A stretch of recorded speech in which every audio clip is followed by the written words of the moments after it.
Today on Something You Should Know, how some billboards can actually mess up your driving. Then understanding optimism and all the reasons to worry less and be more optimistic.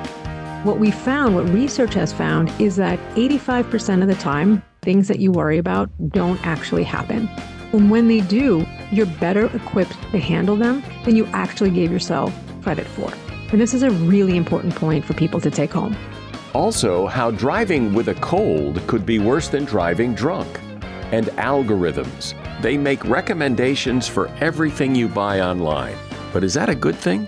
There's so much frictionlessness on the internet now that just encourages you to just go with that first recommendation. It works for some things. In other places, I think it's made us into worse consumers. All this today on Something You Should Know. Something you should know. Fascinating intel, the world's top experts, and practical advice you can use in your life. Today, Something You Should Know with Mike Carruthers. Hello, welcome to Something You Should Know. I'm one of those people who likes to drive. I've always liked to drive. And as a good driver, I know that one of the most important rules of driving is to keep your eyes on the road. But that can be difficult when you're distracted by, say, a billboard. And it turns out that certain billboards are more distracting and potentially dangerous than others. A study showed that billboards can affect how you drive depending on the message on the billboard. The study discovered that drivers tend to speed up after passing billboards with enticing messages or images, such as cash or fame or sex appeal. Depressing billboards were dangerous too.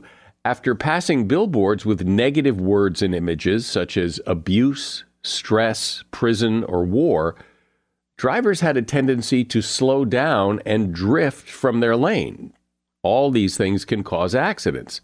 Of course, any kind of distraction is risky when you're driving, but it appears to be an even larger risk when the message that you're distracted by is emotional. And that is something you should know. It's always fascinated me how two people can see the world and life and situations so differently, depending on whether they're an optimist or a pessimist. Is the glass half full or half empty? It would seem that being an optimist would be easier, but then a pessimist might say, well, just looking at the bright side of life isn't realistic. Bad things happen. The world can be a dark place, and you have to expect that. Well, regardless of where your beliefs are, I'd like you to listen to Sue Varma. She's a board-certified psychiatrist in private practice and a clinical assistant professor of psychiatry at New York University. She's author of a book called Practical Optimism, The Art, Science, and Practice of Exceptional Well-Being. Hi, Sue. Welcome to Something You Should Know. Hi, Michael. I'm so excited to be here. Thank you for having me today. So let's start by just, if you would explain from your perspective as a psychiatrist and somebody who has studied this, what is an optimist? Yeah, so an optimist is somebody who naturally tends to envision a favorable outcome when all possible outcomes are possible. And some of us are born with this quality, and then some of us actually have to learn it. That was the most interesting part of my journey and research into optimism, is that while there are some people who naturally see the glass half full, the rest of us have the ability to get there through certain skills and techniques. So why do we have this difference? Why is the glass half full for some people and half empty for others? You know, it might be intuitive to think that optimism is genetic or that you're born with it, right? And that is true. And what I was fascinated by is that researchers have found that there is potentially a genetic association with optimism, that there are these genes that code for the oxytocin receptor gene. And we might have heard about oxytocin, the cuddle and bonding hormone, something that mothers have when bonding with babies, that friends have, that partners, romantic partners have when they spend time with each other, have intimacy. But what's interesting is that these genes actually code for social skills, emotional regulation skills, and that is something we can work on. So The reality is that only 25% of optimism is genetic. The rest of it is learned and within our control if we can do certain things right.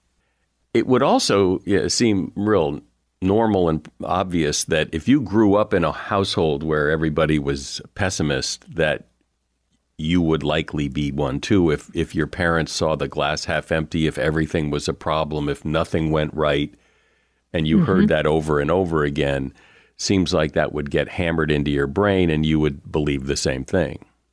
Absolutely. And family environment, and also like the neighborhood in which we grew up. So we actually know that, for example, when you look at kids and you take them from, let's say, a lower income neighborhood and you they move their family into a higher income neighborhood, or even getting bused into schools where students have higher income, this changes the way they see the world. They see the world as being possible. They see success as being probable.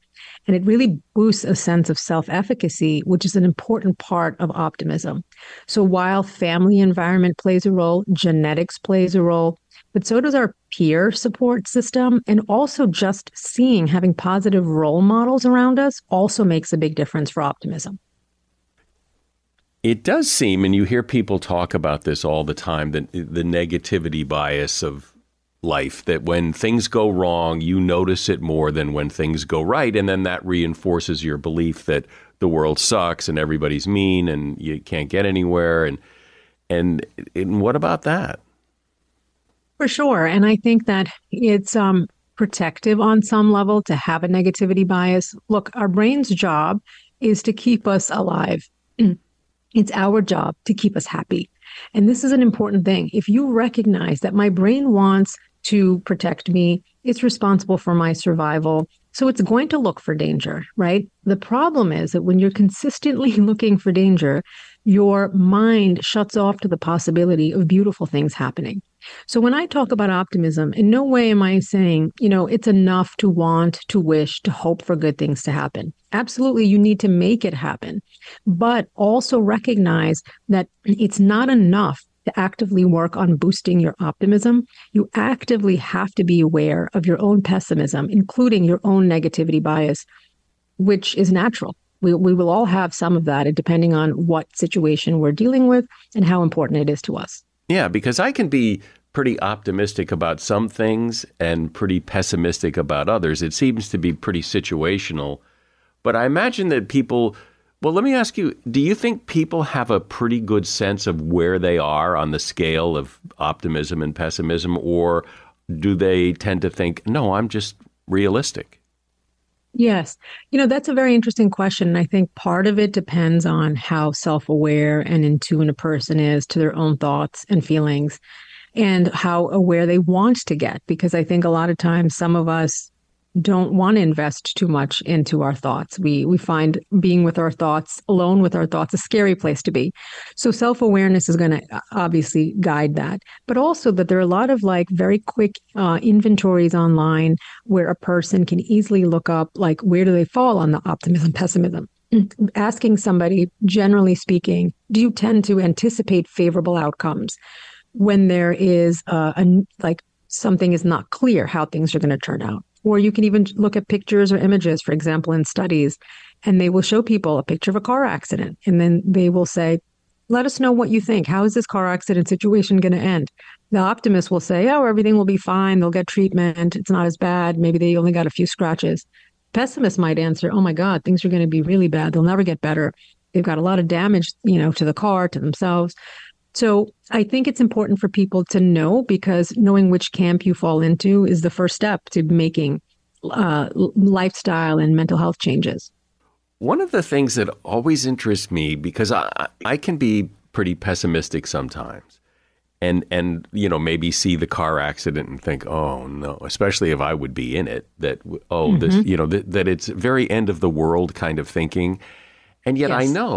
I know intellectually, I know things have a tendency to work out, that it seldom is anything so devastating that it ruins your life. But in the moment, it does seem that way. Absolutely. And, in my work as a psychiatrist and cognitive behavioral therapist, and also someone who went through cognitive behavioral therapy themselves, I can tell you that our mind wants to go to the worst case scenario. We call it catastrophizing. These are what we call cognitive distortions. So sort of negative, skewed ways of thinking that don't always represent reality. So something like black and white thinking. It's either going to turn out perfect or it's going to go horrible, or fortune telling, jumping to conclusions and making assumptions about a situation, making projections, making inferences without having all the information.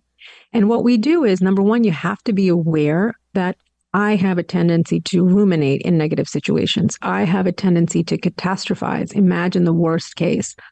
And what we found, what research has found, is that 85% of the time, things that you worry about don't actually happen.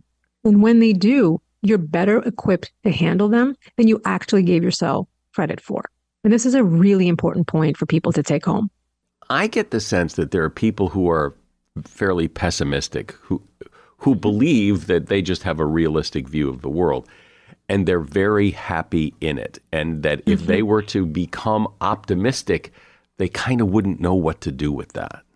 Look, there is some truth to the fact that these pessimists who are walking around thinking that they're realistic, they actually are. And we know that pessimists actually have a more realistic perception and read on some situations some of the time than most people do. The problem is that pessimists have a tendency to engage in what we call the 3 Ps of pessimism. And this is based on the work of Dr. Martin Seligman, who, even though is one of the founders and pioneers of positive psychology, started his work and research learning about depression and pessimism. And I've added a 4th P. So the 3 Ps, according to Dr. Seligman, are: a pessimist has a tendency to take negative things personally. They have a tendency to think negative things are permanent, and they believe that the negative event is pervasive or indicative of other aspects of their life. And as a result, my 4th P is that they become passive. And I'll give you an example. A pessimist, let's say somebody failed an exam. Let's say they're trying to get a certification as an adult and they failed. And they're like, it's me. They take it personally. I'm horrible. I suck at this. I'm never going to get better. Maybe I'm just not good at the subject. And maybe I'm just like kind of a loser. So they look at things that in the future are not going to get better and also indicative of other aspects of their life. In general, pessimists have a tendency to be realistic, but then they get mired in that negativity, and that negativity creates inaction. My guest today is Sue Varma. She's author of a book called Practical Optimism, The Art, Science, and Practice of Exceptional Well-Being. So, Sue, it seems to me, I can't think of anybody that I know in my life that one day they're a pessimist and maybe you don't see them for a while, and a couple of months later or a couple of years later, you see them and all of a sudden they're an optimist. I don't have the experience of seeing people change much on this spectrum. Yes. What I've learned over the years is how do we take all that we know about the science of optimism, right? And there really is a lot of science, Michael. It's really beautiful and it's very robust. And it's not something that I knew until many years later. And if I can share with you, my early background began working as a medical director of the 9/11 mental health program at Bellevue and NYU. And during 9/11, I was actually a trainee in a New York City hospital, and we were expecting a lot more people to come than actually did. And then years later, I was selected to be the head of this program. And I learned a lot about resilience, about the human spirit, and how some people, despite extremely tragic, horrific circumstances, not only survive, but they thrive. And I really wanted to understand, what can we learn from these folks? And then how can we take the best information and then help apply it to people who may not experience those horrific extreme circumstances, but are still contending with daily life? And I learned that optimism has so many benefits, literally from head to toe, that it can prevent or help decrease anxiety or depression in people, of course, decreases pessimism, but also can promote a longer, healthier life. We know that optimists live on average 10 to 15% longer. They enjoy exceptional longevity. They live into their 80s with great health. They have a tendency to have less cardiac disease and less heart attacks and less strokes. And this was coming from a JAMA study, one of the most respected journals in the world, and did a meta-analysis of about 200,000 people. So I then said to myself, we have to codify what it is that these optimists are doing, and we have to make it available to everybody. Isn't it also true, I mean, and it seems just natural and logical and obvious, that optimists are, I don't know if happier is the right word, but they seem to enjoy their life more. They're not mired in everything that's wrong. They look at what's right. Yes, they focus on what's right, and then they maximize it, So to me, it's not so important whether you have a natural tendency to look at the glass half empty or half full. I want you to know that the glass is always refillable. And what I mean by that is that there are certain things that you can do to help you, whether it is a shift in your mindset, whether it is asking for help, whether it is creating a tribe of mentors or board of advisors in your life, whether it is to creating specific healthy habits. And I call these, what I'm telling you now, as the 8 pillars of practical optimism, because some of us literally are just not going to be born or have a family environment or have a social environment where the deck is stacked against us for any number of reasons. Things are not working out, one tragedy or trauma after another. And what I learned is that you can take a certain mindset, skill set, tool set, action set, which is what practical optimism is. It's a practice, but it's something you have to practice if it doesn't come naturally to you. And I can say to you is that I still practice it. What I learned from my own cognitive behavioral therapy is that, okay, maybe I have a tendency, like you said, to look at the worst case scenario, but I don't want to dwell in my pessimism. I want to dwell in possibility. And I end up creating possibility and creating the opportunity for me to be an agent of change in my own life. And, I've had many stumbling blocks along the way and many people who didn't believe in me and the possibilities that I thought as a younger person I was capable of. And there were many roadblocks and losses and grief and disappointment. But the point is, are you able to turn your stumbling blocks into stepping stones by being actionable, by being proactive? And that's how practical optimism differs from this term that we're hearing a lot about these days, is toxic positivity. You talk about reframing, that is to change the way you look at a situation. The situation is what it is. It's how you look at it that matters, and that you can change that. So talk about that.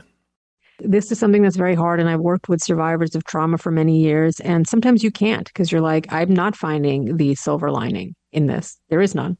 And I 100% respect that. And then I ask them, what is the utility of this negative thought? Because we know we can't change the situation and there's nothing good about what happened. So then what? And then that's where acceptance comes in, which I find personally one of the hardest parts. I grew up in an Eastern background philosophy household, and they would say to me, my parents would say to me, when I was ever struggling with something big, they would say, is this a problem to be solved, or is it a truth to be accepted? Is it a problem to be solved or a truth to be accepted? And it was just so profound because it forces you to choose. If it's a problem to be solved, then get cracking. And if it's a truth to be accepted, then you have to sit with it. It seems as if, from what you're saying, that the hope, it isn't either or. You're not either an optimist or a pessimist. And if you're a pessimist, you don't flip a switch. That what you're trying to do is move down the scale, become a more optimistic, not become this wide-eyed optimist that isn't you. Yes. To find the optimism within you and to maximize it as much as possible. Because really, it's not just about these positive outlooks in life. You want to turn those positive outlooks into positive outcomes. And so when you were asking about problem solving, like that is the next pillar, is like, I'm 100% all about do everything in your power to achieve the positive outlook that you're looking for. And part of this is anticipating obstacles and being able to work around them. And that's something I see that a lot of people don't do enough.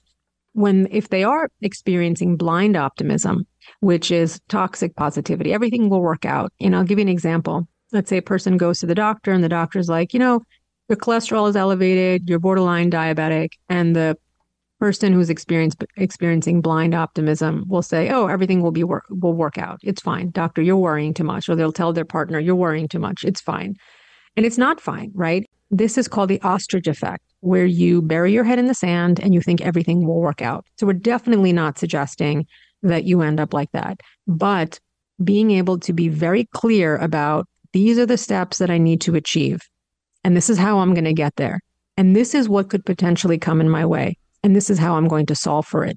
This is the essence of problem solving. It's also important to recognize that anytime we're dealing with stress, we're contending with a battle on two fronts. One is out there in the real world, and then one is in our own mind. And we have to be actively regulating our emotions by naming, claiming, taming, and reframing. And reframing is a huge part of this. And I give people like a list of ways you can reframe your negative thoughts, whether it is asking yourself, what would I tell a friend in this situation? I'd probably be more compassionate, more kind, more caring, more understanding if a friend was dealing with this problem. Ask yourself this other question. How am I going to feel about this problem a year from now? How am I going to feel about this problem 5 years from now? Is it going to be as big of a deal as I think it now? And if it is, then you spend the time and you do your due diligence. But almost nothing is ever as big a deal 5 years from now as it is now. I mean, it just isn't. But it's sometimes so hard to see that. Yes. Because you start ruminating on it. And yes. But even what you just said about, so put health aside. Your health is your health. Okay, I get that. Mm-hmm. But when it does seem that you've got problems like, the roof is leaking and there's a flat tire and those things all do work out. They always work out, but it's easy to get so taken over by them that you think they won't, but they always do. I mean, you can't not get your roof fixed. You can't not fix the tire. It's going to happen. It's going to be a pain in the neck. But that's another thing is you can approach it like a pain in the neck, or you can just approach it as life's handed you this, fix it and move on. Yes. And there's this great saying that, I'm borrowing from someone else that says that pain is inevitable, but suffering is optional. And suffering is the added negative spin that we're adding to an already difficult situation. Well, this is a lot to think about. And actually, just listening to you talk, I've been speaking with Sue Varma, who is a board-certified psychiatrist in private practice, a clinical assistant professor of psychiatry at New York University, and author of the book Practical Optimism, The Art, Science, and Practice of Exceptional Well-Being. And there's a link to that book in the show notes. Thanks for being here today, Sue. Thanks, Mike. It's been a pleasure. If you spend any time online, much of what you see or don't see is determined by algorithms. And that may make it convenient in some cases, like if you're looking for a restaurant to go to. But when you think about it a little deeper, it's a little concerning. Choices that look like yours aren't really yours. Algorithms determine what you might like, so your view of the world and of possibilities is being filtered by algorithms from social media and on shopping sites. And you haven't probably thought too much about the implications of this, but fortunately, Kyle Chaika has. Kyle is a staff writer at The New Yorker, where he writes a column on digital technology and the impact of the internet on culture. And he is author of a book called Filter World: How Algorithms Flatten the Curve. Hi, Kyle. Welcome to Something You Should Know. Thank you for having me. So people, everybody's heard of algorithms, but I don't necessarily, I know I can speak for myself, I don't necessarily know exactly how they work. I don't think most of us know how they work. So can you explain it? It's true. I mean, how these things work is that your actions on a platform and everyone else's decisions on Facebook or Twitter are getting surveilled all the time. So the platform is figuring out what you're doing, what everyone else is doing, and using all of that data to predict what you might be interested in specifically. And in some ways that can be good. Like you can't figure out that for yourself. You can't look at everything online and know what might be interesting to you. But I do think since algorithmic recommendations have become so dominant, it's become harder and harder to get outside of that and to actually consume things intentionally and not have your kind of horizons or perspective limited by what already is tailored to you. Well, it seems to kind of prey on our laziness, doesn't it? It's like, it makes it so much easier because, well, look, there's something we could do, and I didn't have to think to come up with it. For sure, yeah. I think a big part of this is that the internet has turned us into more passive consumers. So rather than choosing who to follow, for example, or looking for a particular kind of film or TV show on Netflix, what we're most often doing these days is following the results of algorithmic recommendations. When we do that, I mean, I understand what you said, but is there any real harm here, or is it's just kind of lazy? I mean, I think it is lazy. It kind of robs us of some of our agency as consumers of all of this content, music and film and visual art and literature in a lot of ways. And I think what these recommendations are doing and what our passivity is doing is making all of these forms more homogenous. Like it's limiting the creativity of what artists can put out. It's limiting what we think of as popular or what we think of as acceptable in a given art form. We're kind of lowering it to the lowest common denominator. It would be great. I can't imagine anyone's done this, but maybe they have, where somebody makes their own choices and then we run the algorithm and see how their choices matched up with what the algorithm chose and like how close was it? It's so hard to separate what we would organically be interested in from what these feeds deliver us, just because we're given so little opportunity right now to make all of our own decisions.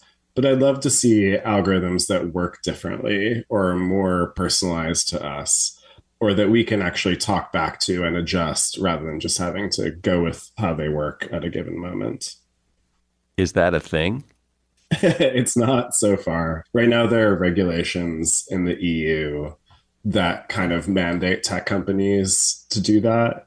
So they force tech companies to allow you to disable algorithmic recommendations, for example, or force them to make it transparent how these recommendations or feeds are working. And how are they working? How do they, I mean, I got what you said about it looks at your behavior, and maybe that's the beginning and end of it, but there must be more to it than that. Mm-hmm. I mean, each tech platform that we use, whether it's like Netflix or Facebook or, TikTok feed, each of these algorithmic recommendations work differently. So the technical term for these are recommender systems. And it's basically a piece of technology that sorts through all of the content online and then picks out what might be interesting to you specifically. And so each platform has a different equation to determine which pieces of content they're going to serve up to you. And the variables are all different. They're all weighted differently, but the main one is engagement. So a piece of content that has already been popular, that a lot of people have already hit the like button on, that is going to be more likely to be served to you than a piece of content that's not so popular.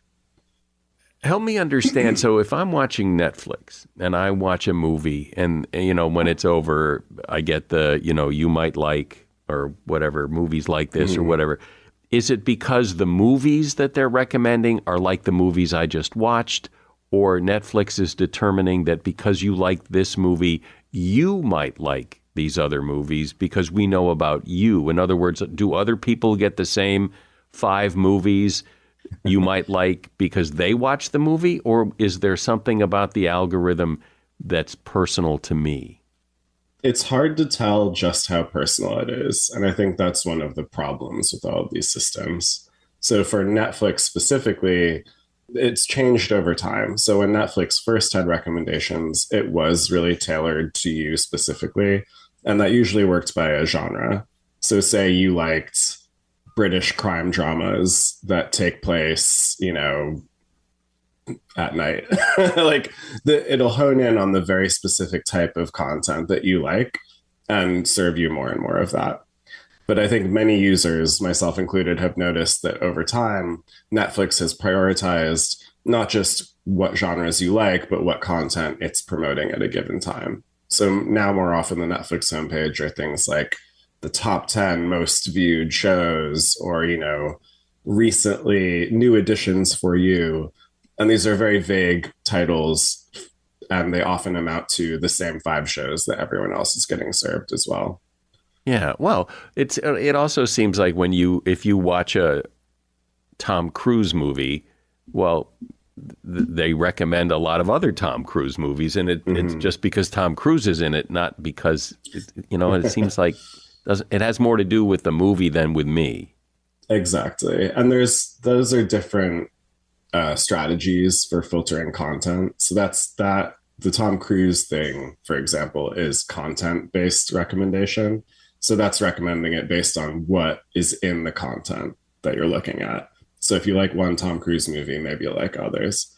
And that's different from collaborative social filtering, which works by comparing your taste to other users' taste in a much broader way. Like the kind of constellation of different things that you like might match up with the constellation of different things that someone else likes. And then the system can use that relationship to maybe give more interesting recommendations. Since you've looked at this, is it safe to say, even though you may not like the idea of how algorithms basically limit your choices, put that aside for a moment, are these algorithms good at what they're trying to do? It's definitely an advanced piece of technology. Like we all talk about AI these days, but machine learning algorithms and content recommendations are a form of AI that we've been interacting with for, almost a decade now, or a decade or more. So they're very advanced, they're very smart. They are able to give very targeted recommendations. I think the YouTube algorithm is often pretty good at giving very niche specific recommendations. But I think too often now, the capability of the technology has been yoked to just the needs of the platform. So rather than Netflix digging up the most interesting, obscure film that will appeal to you, it's just going to give you the latest thing that they bought the rights to. It's easier to send you another episode of The Office than it is to truly measure your personal taste and give you something new. So I think it's not that the technology is inherently bad. It's just being applied in a way that often misleads us. When I get those kind of recommendations, I don't think of myself as all that out of the norm, but I don't just automatically believe them. I mean, one of the first things I do is look at like how many stars does it have? What do the reviews say? Yeah. And in other words, I'm not following people off the cliff just because people jump off the cliff, even though I'm using the algorithm as a starting point. It's true. I mean, you have to take into account other factors and other data. And that's a good thing that you can do for yourself. Like go one level deeper, look at reviews of a show, look at the star rating of a restaurant, maybe read a review in a newspaper or something. But I think algorithmic feeds have made it very easy for us to not take that extra step and just kind of believe whatever the Netflix homepage is suggesting for us. But restaurants to me would be an example of where, reviews are really important. If everybody's going there and giving it 1 star, well, I don't care what the algorithm says. I'm not probably going to go there. Right. I mean, algorithmic recommendations are often built on that kind of data. So they're built on many, many user reviews and interactions on a tool like Google Maps or Yelp. And so the star ratings give you a really good idea of if that restaurant might be good or not. But you do have to think about that and kind of make a judgment for yourself, like making the judgment between a 3-star and a 4-star restaurant, for example. Like you may disagree with the bulk of reviewers. Something I've always wondered about is when I like, movies would be the best example. So watch Netflix or Amazon Prime or Prime or something, and it'll say it has 4 stars. Mm-hmm. Does everybody see 4 stars, or are they saying of people like you, it has 4 stars, or is it objectively everybody 4 stars? It's a great question, and we don't really know. I mean, one of the problems with these systems, I think, is that they don't make the data transparent enough. And I mean, add to that the fact that a lot of data on the internet is now gamed by bots or spam accounts. So if you go on Amazon, to take it away from film, a toaster might have 1,000 reviews and it might be 4.5 stars, but 500 reviews of those might be fake bot reviews that the creator, the manufacturer commissioned to make their product look better.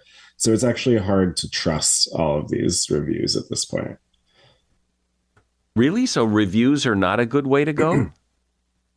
Well, it depends on the platform you're looking at. So there's a movie filtering social network called Letterboxd, and that has a lot of people rating their favorite films, giving them star ratings, writing little reviews.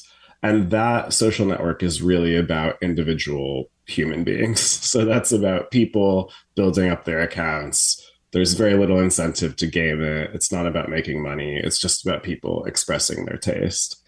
And so a review site like that, I tend to really trust, but I don't really trust Amazon reviews myself at this point. One of the things Amazon does that I've noticed is, and I don't know if this is factual or if this is just a gimmick or what, but it'll say, 400 sold this month. Or 407. It's usually an odd number. It's like 473 sold this month. What is that?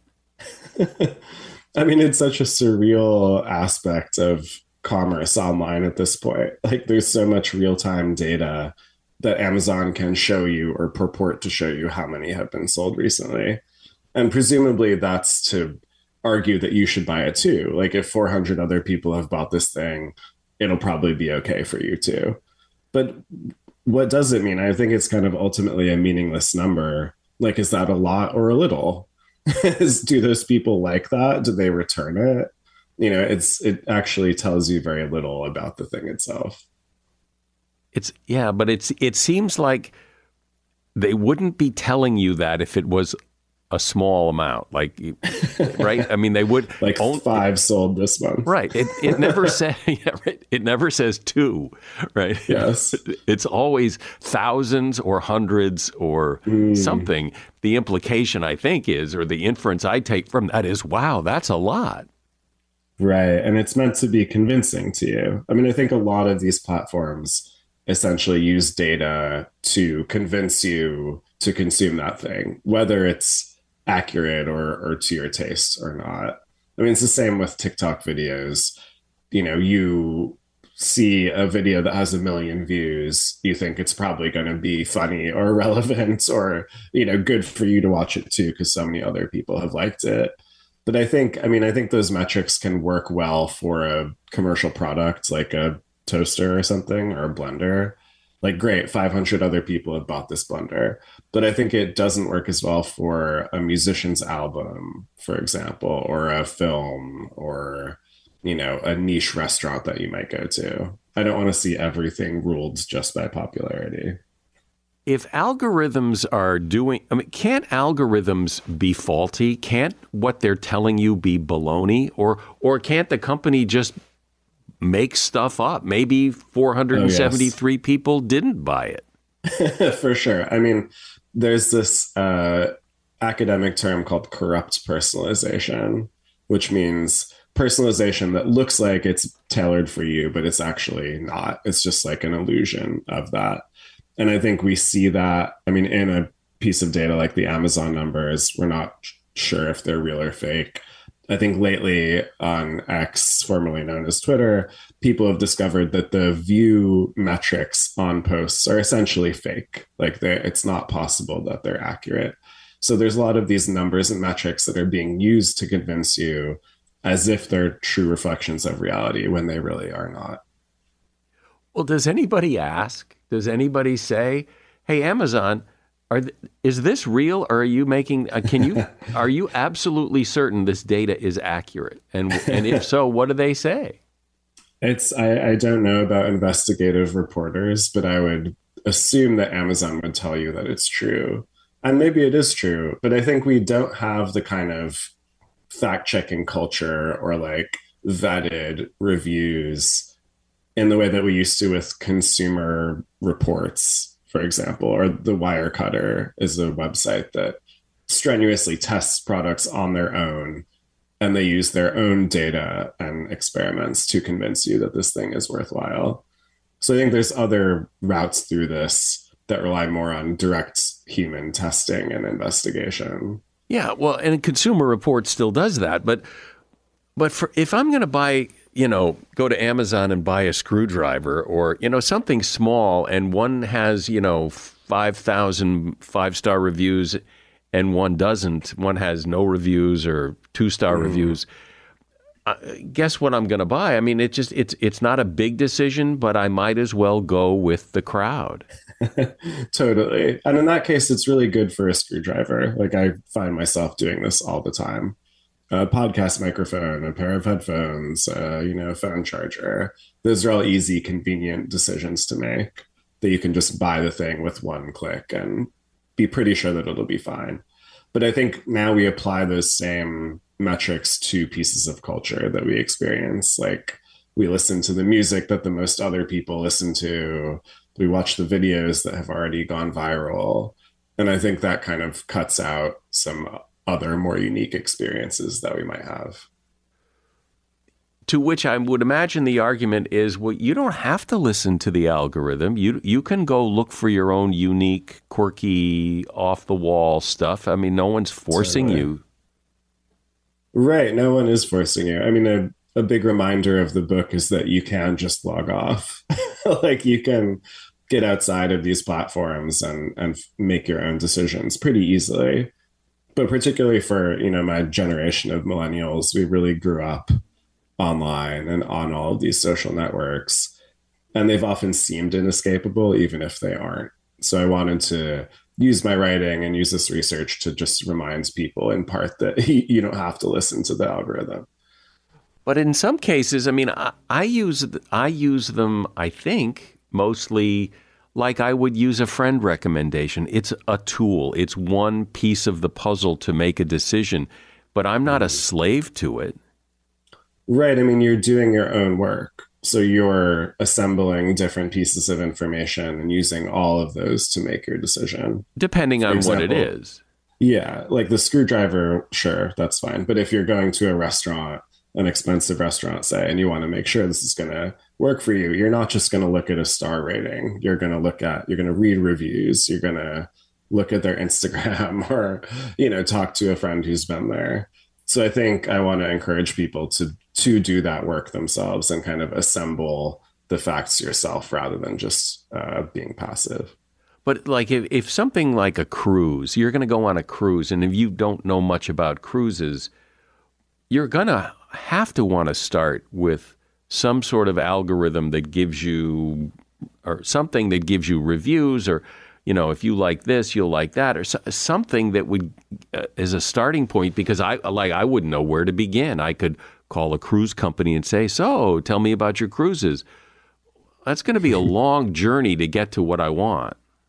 Totally. So I think it is a good starting point. Like booking.com is a big tourism website, and you can find flights and cruises and hotels and whatever. So a search on there is going to give you a great set of results to start looking at. But again, those are totally filtered by the number of stars that they have, the number of user ratings, how many other people have liked this particular thing. So I think, again, you have to take it as the starting point rather than the end point, and not just drift to that first choice that you have in the feed. Well, it's like we were saying at the very beginning here. It really feeds right into human laziness that, well, this is the fast way to find what you're looking for. May not be the best way, but it's a pretty fast way because all these other people are doing it. And look, they recommended it. And so what more do you need? Right. There's so much frictionlessness on the internet now that just encourages you to not think about the decision, to not talk to anyone about it, and just go with that first recommendation. And I think, I mean, it works for some things. In other places, I think it's made us into worse consumers and kind of worse stewards of our own tastes and preferences and life experiences. Well, I wanted you to come on and talk about this because, this is something I've never really thought about, that all these algorithms are really limiting my options, limiting my choices. I've always thought of it as a convenience, but this is a different way of looking at it that I think is, well, it's eye-opening. I've been speaking with Kyle Chayka, who is a staff writer at The New Yorker, and the name of his book is Filter World: How Algorithms Flattened Culture. And there's a link to his book at Amazon in the show notes. Thanks for coming on today, Kyle. Thanks so much, Mike. It was fun to be here. This may sound hard to believe, but driving with a cold can be more dangerous than driving drunk. Researchers compared the reaction times of cold sufferers with the reaction times of people with alcohol blood levels above the legal limit. The results found that cold sufferers have even lower alertness levels than those who had been drinking. Those people who were suffering from a cold had a tendency to follow too closely and took longer to stop the car. When your body is fighting an infection, memory and movement can be impaired, regardless of the severity of the sickness. And on top of that, if you add in a sneeze, you're increasing the risk. A sneeze can take your eyes off the road for as much as 3 full seconds. And that is something you should know. If the opportunity comes up in your conversations with other people, it would be greatly appreciated if you would mention this podcast and ask those people to give a listen. I'm Mike Carruthers. Thanks for listening today to Something You Should Know.